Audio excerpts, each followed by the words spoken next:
అది బాబు గారి దర్శనం చేసుకున్నాను వెళ్ళామండి. ఉండరాజవరం. నేను, మా అమ్మాయి, మా మనవరాలు, మా చెల్లెలు కొడుకు వెళ్ళాక ఆయన పేరేంటి భానుజీ గారా?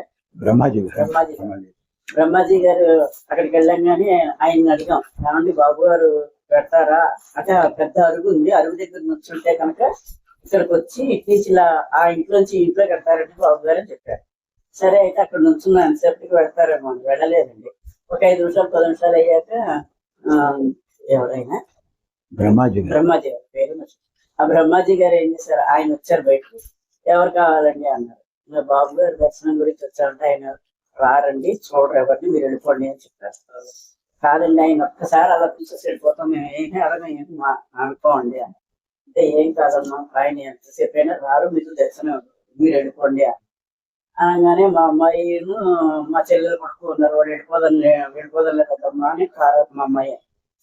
అంటే పోలే పర చూద్దాంలే, ఒక 5 నిమిషాలు చూద్దాంలే అనగానే ఈయనేమో బాబు గారికి వేసేయారు. బాబు గారు ఉన్న వైపు వెళ్ళారు. వెళ్తే ఈ లోపలను నేను మనసులో అనుకున్నా, ఆయన కనిపించినా కనిపించకపోయినా ఆయన శ్రీచక్రము మొహము కనిపిస్తే చాలు, అంతకంటే ఎక్కువ కూడా వద్దు దర్శనం నాకు అని మనసులో అనుకుందని ఒక 10 నిమిషాలు 5 నిమిషాలు అలాగే కూర్చున్నాయి. ఎవరు ఏమీ రాలేదు. ఆయన లోపల ఆయన మాటలు ఇస్తానేమి. సరే ఎంతసేపటికి రాకపోతే సరే కొన్ని చూద్దాం, 5 నిమిషాలు చూద్దానని, కానీ ఆయనే గాబగా ఒక్కసారి తను తీశారు. తీసి ఏంటి నన్ను అవమానిస్తున్నారా, నన్ను నలుగురిలో అవమానం చేయాలనుకుంటున్నారా మీరు, తల్లి మీకు నమస్కారం, మీరు వెళ్ళిపోండి అని. అవును మీరు అలా అన్నదండి, మీరు చాలా చిన్నవాళ్ళము, మిమ్మల్ని దర్శనం చేసుకుందామని వచ్చామండి, ఒక్కసారి మిమ్మల్ని దర్శనం చేసుకుని వెళ్ళిపోతే ఇక జీవితంలో చూడనండి, జీవితంలో కూడా రానండి అని కూడా అనుకున్నా మనసులో. ఆయన కూడా అనగానే ఇంకా ఏవో 2 మాటలు అన్నారు. కానీ ఆయన దర్శనం ఏంటంటే అండి, ఆయన శ్రీచక్రం ఆయన ఎక్కడ దాకా నేను అనుకున్నా ఆ శ్రీచక్రం కనిపించింది. కళ్ళకి చిన్న చిన్న గడులు తువాళ్ళు వస్తాయి చూడండి, ఆ తువాలు ఇక్కడ దాకా పెట్టుకున్నారు, దర్శనం ఇచ్చారు, చాలా అనుకున్నాను. ఇక్కడికి వచ్చాక 2-3 మాటలు ఏవో అన్నారు, నన్ను వేశ్యల్ని చేస్తారు, అలా మాట్లాడుతున్నారు, అలా అనుకుంటారు నన్ను, మీరేమో ఇలా వస్తున్నారు, ఆడవాళ్ళు వస్తున్నారు, ఇలా ఎంతమందికి నేను చెప్పి బాధపడాలి అని ఏవో అంటున్నారు. అనగా నాకేమిటో అర్థం వచ్చేసరికి ఇక్కడ సతీదేవి గారు ఉన్నారు, వాళ్ళు ఇప్పుడు సాయిబాబాకి సేవ చేస్తారు. వాళ్ళు ఏమండి ఇలా అన్నారండి, అది ఒక్కటే బాధగా ఉందండి నాకు, అంతా బాగానే ఉందంటే లక్ష్మిని వాళ్ళ ఏమనుకోవద్దు, వాళ్ళు అలా అంటేనే మనకు ఆశీర్వచనాలు, వాళ్ళు అలా ఇచ్చారు చాలా మంచిది అనుకోవాలి మనం, అంతేగాని నువ్వు దాని గురించి ఏమి ఫీల్ అవ్వద్దు అది అని. అదొకటే చాలా చాలా సంతోషించి ఆవేళ అలా అయింది. కానీ మా అమ్మాయిను మా మనవరాలు వాళ్ళందరూ పరిగెత్తేశారు, వాళ్ళు ఉండలే. ఆయన తలుపు తీసి స్పీడ్ గా వచ్చాడు, ఉండలేదు, వాళ్ళు వెళ్ళిపోయారు. వాళ్ళు నేను ఒక్కదాన్ని ఉండి మాట్లాడాను అనమాట. అదొక్కటే, ఎవరు కావాలో వాళ్ళకే అవుతుంది అంతే, శాంతం కావాలి అంతే. ఇక్కడ నుంచున్నా ఆయన అక్కడ నుంచి ఆ తలుపు తీశారు. ఇంకోటి గమనించట్లేదు, అంత మంది ఉండటం వల్ల మీకు అంత టైం పెట్టింది దర్శనం. ఒకళ్ళే ఉంటే టక్కని. మహాత్ముల దగ్గరికి ఎప్పుడు కూడా ఎవరిని తీసుకురా ఒకళ్ళు వెళ్ళాలి, వాళ్ళ కర్మ బాగపోతే మనకు కూడా రాంబాబుతో వెళ్ళంగానే ఎంత తిట్టారు అని. చాలా అదృష్టవంతులు అండి ఆయన. కానీ చివరిలోనే అయ్యో వెళ్ళలేకపోయాం. ఆయన పోయినప్పుడు అండి కారు ఖాళీగా ఉంది అని ఆయన నేను ఎలా మొక్కుకున్నాను, నేను ఎలా అనుకున్నాను, ఆయన ఈ ఒక్కసారే చూస్తే ఈ దర్శనం చాలా ఇంక మళ్ళీ రాననుకున్నాను. అయితే వీళ్ళు ఇతను వెళ్ళాడండి ఆయన సిద్ధి పొందినప్పుడు. వెళితే సగం దూరం కొద్ది దూరం వెళ్ళాక కాంతమ్మ తను కూడా వద్దాం అనుకుందిరా, ఏమిటో కుదరలేదంటే అదేంటి రాజేశ్వరరావు గారు, కారంతా ఖాళీగా ఉంది కదా, ఎందుకు చెప్పలేదు, ఆవిడ కూడా వచ్చేవారు కదా అంది ఆవిడ. నేను బాబు గారితో అనుకున్నా కదా, నేను ఆయనతోటే మళ్ళీ ఈ దర్శనం చాలు మళ్ళీ రానని అనుకున్నాగా, అందుకే అక్కడితోటే ఆపేసారి దర్శనం, మళ్ళీ రానివ్వలేదులే అనుకున్నాను. కానీ నిజండి అయితే పుస్తకాలు చదువుతున్నామండి మేము, దేవుడి పుస్తకాలు చదువుతుంటుంటే అప్పుడు మామూలుగా అష్టగా, కానీ ఆయన పెట్టిన భిక్షేనండి ఇది మాకు. ఓ రోజు ఆయన మా ఇంటికి వచ్చినప్పుడు, ఏమో పాప నువ్వు లలితాసహస్రనామం చదువుతున్నావా అని అడిగారు. అడిగితే అదేం చదవట్లేదండి అన్నారు. పోనీ కనీసం లలిత అష్టోత్తరం అన్నా చదువుతుందా పాప అన్నారు. అది కూడా చదవట్లేదండి.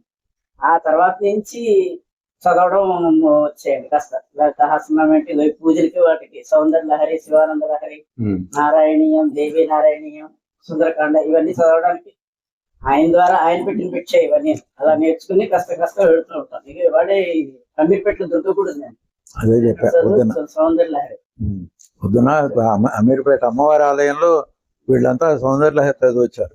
న్యాయంగా బాబు గారు సంతోషిస్తారు ఎవరైనా. చాలా విషయాలు ఉన్నాయి. నేను అన్నాను మధ్యాహ్నం అంటే అవతల ఫీజు అంటే ఎందుకంటే 20 నిమిషాలు సరిపోతాను నాకు తెలుసు. ఆయన పొద్దున సాయంత్రం వరకు కూర్చొని కానీ ఏదో ఒకటి వస్తూనే ఉంటుంది అలాగా. నేను ఒకటి రెండు చెప్దాం అనుకున్నా కానీ ఒకటి అంతే జ్ఞాపకాలు అంతే. ఒక్కొక్కసారి ఆ జ్ఞాపకాలు తప్పించలేం కదండి మనం. ఏదో చివరికి వచ్చేది అవే మనతో పాటు.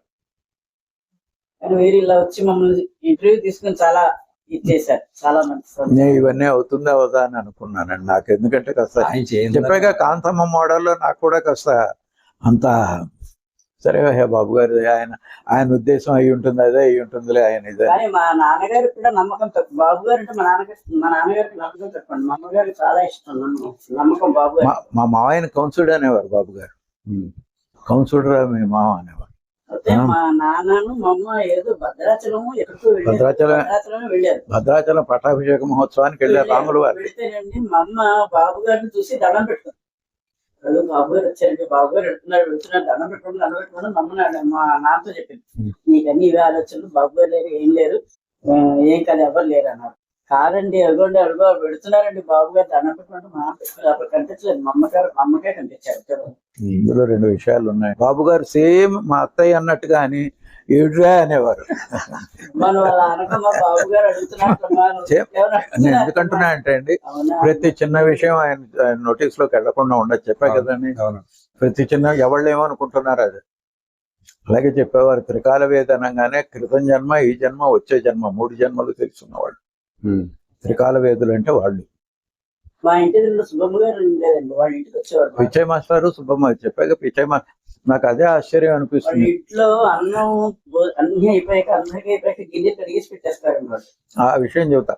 పిచ్చయ్య మాస్టారు ఆ రోజు ఆ తోటలో మన ఆకివీడులో తోట ఉండే, అందులో మల్లెలు ఆయన ఇంత పులిహార తీసుకొచ్చి ఇచ్చాడు బాబు గారికి.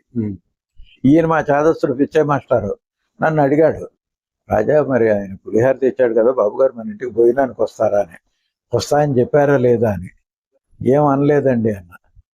ఆ బాబు గారు ఆ రాత్రి 12:30, 1 గంటకు బయలుదేరి వచ్చారు. నేను అక్కడ అరుగు మీద పడుకున్నా. గజ్జలు తప్పుడైంది అనగానే నాకు వెంటనే మెలకు వచ్చింది. అనగానే పిచ్చయ్య అని కొట్టారు. మాస్టారు అని అనగానే నేను లేచా. రే మాస్టర్ని పిలవరా అన్నారు. అనగానే ఆయన భయం, ఆయన చెప్పాక సాయంత్రం 4 గంటకే టార్చ్ లైట్ వేస్తాడు, అంత పాము మంత్రం వేసేవాడు. ఏంగానే ఏం నిద్ర మెలకు ఏం నిద్రరా అన్నారు అని లోపలికి వెళ్ళారు. నేను వెనకెళ్ళా. మంచి పట్టుబట్ట కట్టుకుని ఆవేళ ఇంట్లో అంతా ఏం లేదు పాపం. వాళ్ళు సామాన్యం అయిపోయిన తర్వాత ఇంత అన్నం ఉంది, ఇంత ఆవకాయ ఏదో వేసి పెట్టింది.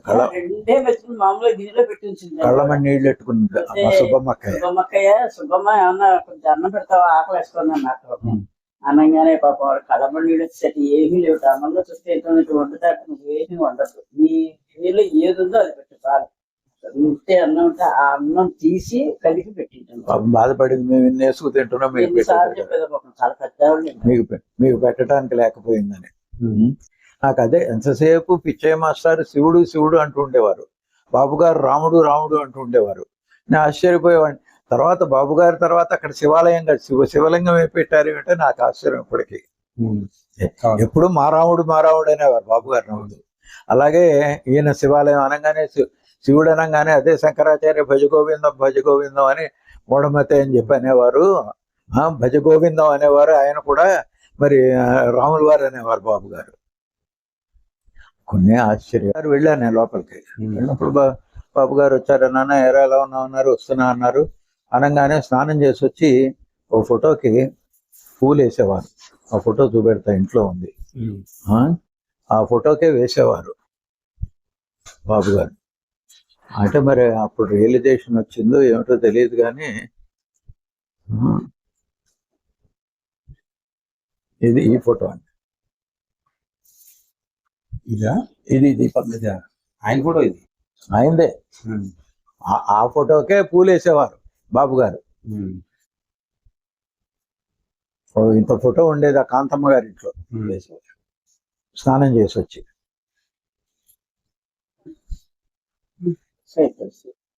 ఇది నాకేమో ఆర్కే స్టూడియో వాడు తీసి ఒక ఫోటో ఇచ్చాడు ఆ రోజుల్లో. అది ఆర్కే రాధాకృష్ణ అని ఆకివీడ్లో.